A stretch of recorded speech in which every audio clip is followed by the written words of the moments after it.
E aí, nono ano? Tudo bem? Espero que sim. Saudades de vocês, hein? Doido pra estar aí na sala de aula, perturbando e sendo perturbado por vocês. Vamos lá, CME. Então, vamos começar mais uma videoaula de CME nono ano, falando sobre a filosofia da existência. Essa temática está na página 28, 29 e 30, tá, gente?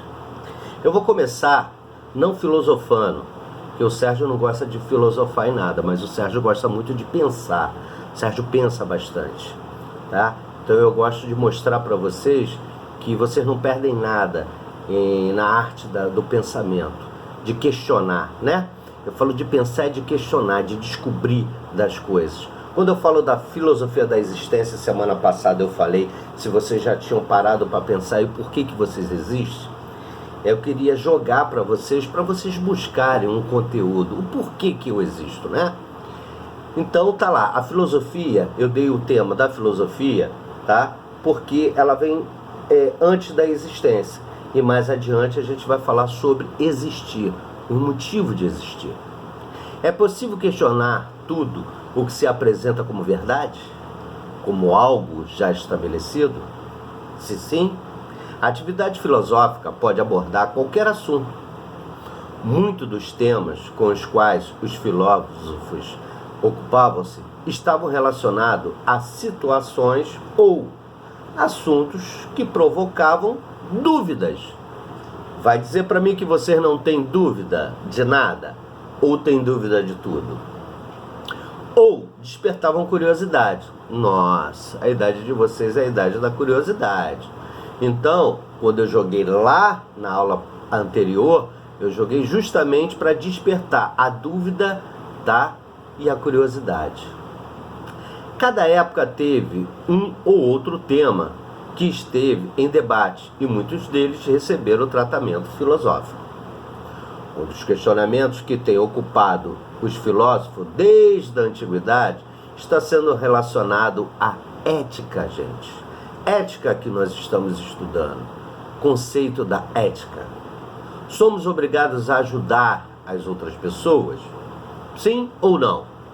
Nossos valores morais são reflexos das sociedades em que vivemos? Sim ou não? O agir genuinamente moral e não egoísta é possível?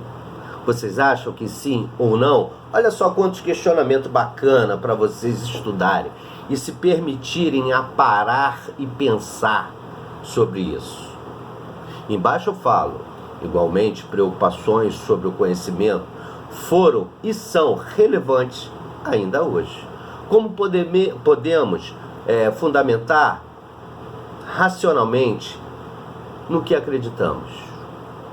Os sentidos são fonte segura de conhecimento? Há verdades inquestionáveis?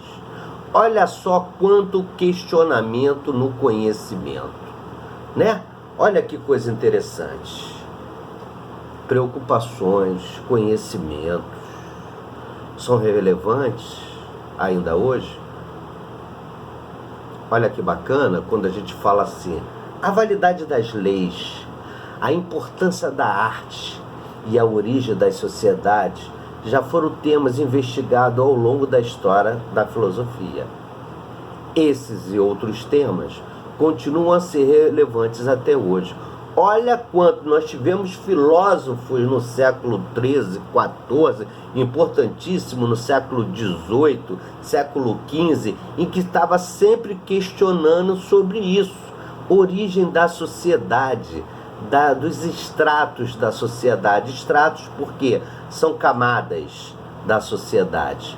A sociedade ela é formada por camadas, ricos, remediados e pobres.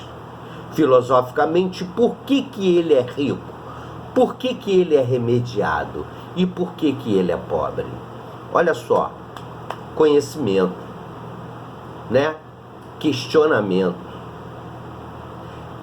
O texto fala assim, esses e outros temas continuam a ser relevantes hoje, conduzindo-os a novas perguntas ou as novas interpretações. Estudar filosofia não significa acumular saberes. É um convite à compreensão de si e do mundo. O pensamento filosófico sempre esteve relacionado com o desenvolvimento da ciência em geral. Por que a ciência em geral? O texto fala que a ciência em geral, porque todos os relacionamentos, seja ele psicológico, psíquicos ou doutrinados por alguns médicos, vêm da ciência, vêm dos filósofos, vêm dos questionamentos. As dores, as doenças, as pragas que teve no passado, elas sempre eram descobertas por questionadores como filósofos. Eles questionavam o porquê dos porquês e faziam uma junta com pessoas que eram estudiosas e que dissecavam alguns animais para descobrir algumas doenças, o porquê dos motivos das doenças, e perguntava sempre ao filósofo se ele tinha algum questionamento, se ele tinha descoberto alguma coisa sobre isso. O questionamento coloca não e se limita em seu aspecto negativo, sempre dos porquês. Um desafio aquilo que é, mas abre a possibilidade da construção de novas compreensões. Ou seja, você começa com não. O não é certo. Mas o não pode ser o limite. O limite tem que ser o quê? O desafio. Não o negativismo, e sim o positivismo. Você tem que começar com o não, desafiando o porquê não pode ser o sim. A possibilidade dessa construção e dessa compreensão é sempre questionável, ok? Por exemplo, não se limita aos aspectos biológicos ou psicológicos. Eu estou com uma dor. Essa dor ela pode ser do psiquê. Ela não necessariamente pode ser uma dor biológica. A sua cabeça, a sua mente, psicologicamente, está e colocou intrinsecamente dentro de você, lá dentro de você, que você está ou vai ficar doente. E acaba acontecendo isso, por quê? Porque a mente, ela não tem limitações. Eu sempre costumo dizer que eu não tenho 5% daquilo que o meu cérebro todo poderia ter. E olha que eu já sou um cara rodado de conhecimentos. Ou seja, a cada dia eu estudo mais, a cada dia eu questiono mais, a cada dia eu procuro não ter só o não como resposta. O saber, o sentido da própria existência, né? O porquê que você está aqui, o porquê que você existe, qual foi o interesse de alguém de você estar aqui, certo? Somos os responsáveis por a nossa existência? Será que nós somos? Eu não escolho nascer no Brasil ou nos Estados Unidos. Eu não escolho ser pobre, eu não escolho ser rico, eu não escolho ser branco, eu não escolho ser negro, saudável ou doente. Existo. Eu simplesmente existi devido a um amor ou uma copulação. Mas eu não sou o responsável por isso. Passo a ser responsável pela minha vida e existo e faço da minha vida um significado. Eu dou à minha vida a existência.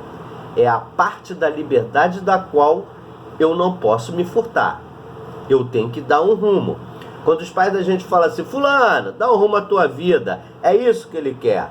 Que você exista. Tá? Eu não posso ser poeta. Eu posso ser um poeta. Eu posso ser um professor. Eu posso ser um médico. Eu posso ser alguma coisa.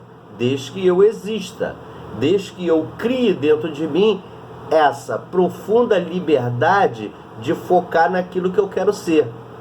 Portanto, é minha escolha. Será?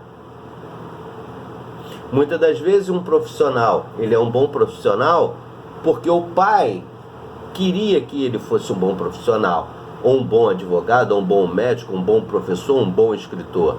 Mas ele poderia ser ótimo se ele, na existência dele, ele realmente, ele sempre quis ser e não foi levado a ser. Tá entendendo como é que é a filosofia?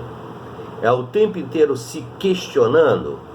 Então eu coloquei aqui, será, será, para que vocês entendam. Será que essa escolha de você hoje, o que você está passando é certo? Vamos pensar bem. Na próxima semana a gente vai falar mais um pouco desse tema, tá bom? Fique com Deus e beijo no coração de vocês.